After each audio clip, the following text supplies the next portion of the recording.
আমরা যদি জুলাইকে শুধু নিজেদের স্বার্থে ব্যর্থ করে দেই, আবারও আপনাকে ভাই বলি, আজকে বিএনপির অনেক ভাই মনে করে কি, যদি জুলাই ব্যর্থ হয় আর আওয়ামী লীগ কোনোভাবে কামব্যাক করে, তাহলে প্রথম মার খাবে হলো এই যে এনসিপির যারা আছে, তারপর জামাত।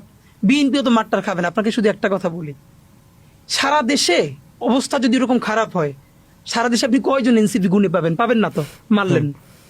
এরপর আসবে কি জামাত। ভাই জামাত তো আন্ডারগ্রাউন্ডে পলিটিক্স করেই অভ্যস্ত, সে হইল রিমোট কন্ট্রোলের মতো। নইলে সে হাসিনার আমলে গত 17 বছর কেমনে পলিটিক্স করছে, তাই না? তার তো প্র্যাকটিস আছে। যেই দেখবে সে রিমোট কন্ট্রোল দেখবে কেউ নাই। এবার বলেন এনসিপিও নাই, জামাতও নাই, আর আমার মতো ওসমান হাদি কয়জন? এত একবারই মাইরে দিবেন গেল। এরপর বলেন তো আওয়ামী লীগের সামনে শত্রু কে? একমাত্র বিএনপি। কারণ বিএনপির আন্ডারগ্রাউন্ড পলিটিক্স করারও প্র্যাকটিস নাই, আর তার লক্ষ লক্ষ মানুষ। আরো ভয়ঙ্কর হইল, বিএনপি যত স্টেপ নিক, এটা তো সত্য, তার তৃণমূলে লোকজন চাঁদাবাজি করছে, তো যেই আওয়ামী লীগের কাছ থেকে চাঁদাবাজি করছে তারা লিস্ট করে রাখছে না? রাখছে।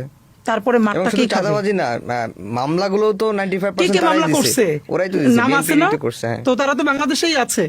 এই জন্য আপনাদেরকে একটা কথা বলি, প্লিজ, ওই যে একটা বলে না যে বন্ধু তোমার লাল টুকটুকে স্বপ্নটাকে বেচো না, তা আমরা এভাবে বলি, যে যে নিজের রাজনীতি করেন, যা ইচ্ছা তাই করেন, কিন্তু প্লিজ লাল টুকটুকে জুলাইটারে বেচে দিয়েন না। এই জুলাই বেচে দিলে আপনারা আপাতত মনে করতেছেন 5 বছরের ক্ষমতা। সিপাহী বিপ্লবের পরে এই পুরো জনপদের উপরে যেই ধ্বংস, যেই জাহান্নাম নাইমা আসছিল, আজকে যদি বাংলাদেশে জুলাই হেরে যায়, তাহলে কিসের এনসিপি, কিসের জামাত, কিসের বিএনপি, সব ধূলিসাৎ হয়ে যাবে। কিন্তু আফসোস হইল, দল ধূলিসাৎ হবে না, বাংলাদেশ নামক যে স্বাধীন সার্বভৌম জমিনটা, এটাকে রক্তাক্ত করে ফেলা হবে।